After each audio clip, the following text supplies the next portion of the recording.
When you think about the greatest footballers of all time, names like Pele, Diego Maradona, Lionel Messi, and Cristiano Ronaldo immediately come to mind. But what about goalkeepers?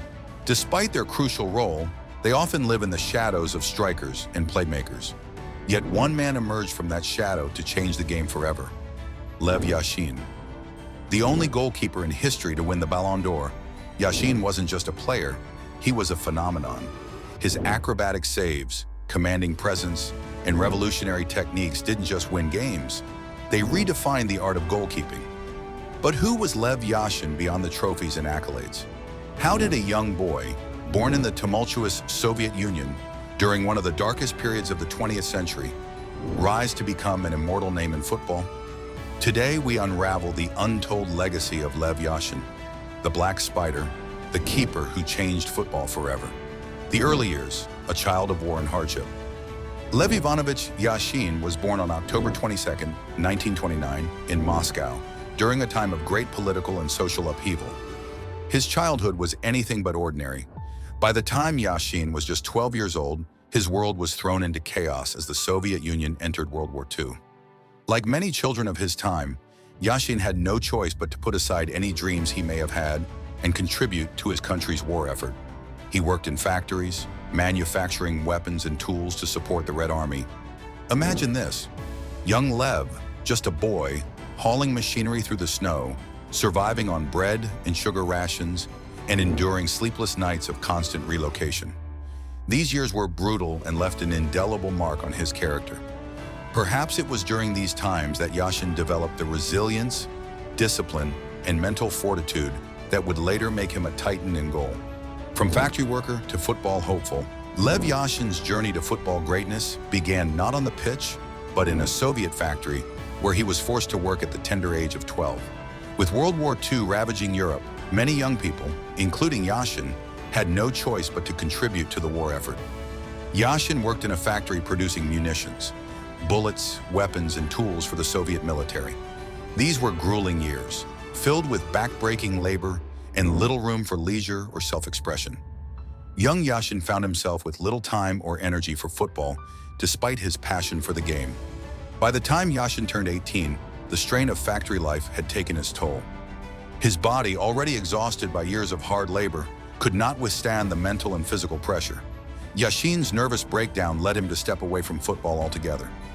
His dream of becoming a professional player seemed increasingly distant, if not impossible. But in a twist of fate, a friend suggested that Yashin enlist in the military. The discipline and physical demands of military life offered him a chance to recover both physically and mentally. In the military, Yashin rediscovered his love for football. His talent was reignited, and it didn't take long before he caught the attention of Dynamo Moscow, a powerhouse in Soviet football. This was the turning point in Yashin's life, and it set him on the path to greatness, though it would take years of hard work and persistence before he could truly achieve his dream. Early struggles. The rocky road to success. Yashin's debut with Dynamo Moscow in 1950 was far from the fairy tale start that many would expect for a future legend. At the age of 21, he made his professional debut, only to concede a goal in his first match. It was a shaky beginning for someone who would later be known as one of the greatest goalkeepers of all time. Unfortunately, this early mistake led to Yashin being relegated to the reserves, and he spent the next few years waiting for another opportunity to prove himself. But Yashin wasn't one to sit idly by. While he waited for his chance with the first team, he played as a goalkeeper for Dynamo Moscow's ice hockey team. This was no mere side project. Yashin took his role as a goalkeeper in hockey seriously, and his team went on to win the USSR Ice Hockey Cup in 1953. Playing hockey sharpened Yashin's reflexes and taught him the importance of quick decision-making, skills that would serve him well in his football career. Though his time with the reserves could have been a career setback, Yashin's commitment to improving himself never wavered. His passion for the game was unwavering, and it wasn't long before his hard work paid off. Eventually, he earned a permanent spot in Dynamo Moscow's first team, where his natural talent and dedication began to shine. From then on, Yashin would go on to redefine what it meant to be a goalkeeper, forever changing the role in football. Dynamo Moscow and the making of a legend. Yashin spent his entire 21-year professional career at Dynamo Moscow. a loyalty rarely seen in modern football. During this time, he led his team to 5 Soviet League titles and 3 Soviet Cups. But more than the trophies, it was Yashin's style of play that captured the imagination of fans and players alike. At 6 feet 2 inches with an imposing frame, Yashin was a physical powerhouse. His agility, lightning-fast reflexes, and ability to read the game set him apart from his peers. But what truly made Yashin revolutionary was his proactive approach to goalkeeping. The keeper who revolutionized the game. Before Yashin, goalkeepers were largely static figures, confined to their penalty area, reacting to whatever came their way. Yashin changed that forever. He was the original sweeper keeper, coming off his line to challenge attackers, intercept passes, and even initiate counterattacks with precise throws. Yashin's vocal presence on the pitch was another game changer. He commanded his defense with authority, constantly shouting instructions and organizing their positioning. In an era where goalkeepers were seen but rarely heard, Yashin's leadership was groundbreaking. He also popularized techniques that are now commonplace, such as punching the ball away during corners and difficult saves.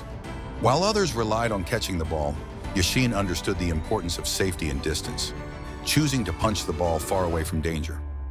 These innovations earned him the nickname Black Spider, as it seemed he had 8 arms to stop everything that came his way.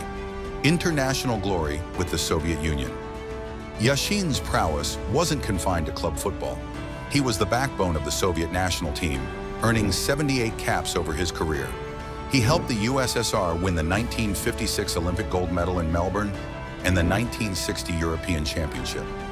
One of Yashin's most memorable performances came during the 1958 World Cup in Sweden, the first World Cup to be broadcast on television. Although the Soviet Union was eliminated by Brazil, Yashin's incredible saves against a young Pelé and company earned him global recognition. His performances in subsequent tournaments solidified his status as the world's best goalkeeper. The Ballon d'Or, a moment of immortality. In 1963, Lev Yashin achieved what no other goalkeeper has before or since. He won the Ballon d'Or, the award for the world's best footballer. That season, he conceded just 7 goals, an extraordinary feat that underlined his unparalleled skill and consistency. Winning the Ballon d'Or was more than a personal triumph for Yashin. It was a moment of validation for goalkeepers worldwide, proving that their contributions to the game were just as valuable as those of goal scorers. Dedication and perfectionism. The man behind the legend. Yashin's wife, Valentina, once revealed that even after winning the Ballon d'Or, Yashin remained grounded. To him, it was just another day. He was his harshest critic, often tossing and turning at night over goals he had conceded, even in matches his team had won. This relentless pursuit of perfection defined Yashin's career. He is credited with saving over 150 penalties, a record that still stands, and keeping more than 270 clean sheets in around 400 professional matches. The legacy of Lev Yashin. Lev Yashin retired in 1971, but left behind a legacy that would shape football forever. FIFA named him the best goalkeeper of the 20th century, and he remains a benchmark for greatness in his position. Modern goalkeepers like Manuel Neuer, Gianluigi Buffon, and Iker Casillas have all acknowledged Yashin's influence on their style of play. The Yashin Award, given to the best goalkeeper at each FIFA World Cup, ensures that his name continues to inspire future generations. Conclusion. The keeper who changed football forever. Lev Yashin wasn't just a great goalkeeper. He was a visionary who redefined what it meant to guard the goal. From his humble beginnings in wartime Moscow to becoming the world's greatest footballer, Yashin's story is one of resilience, innovation, and unmatched dedication. So, as we celebrate the legends of football, let's never forget the man who stood tall between the posts and changed the game forever. Lev Yashin, forever the Black Spider, forever a legend.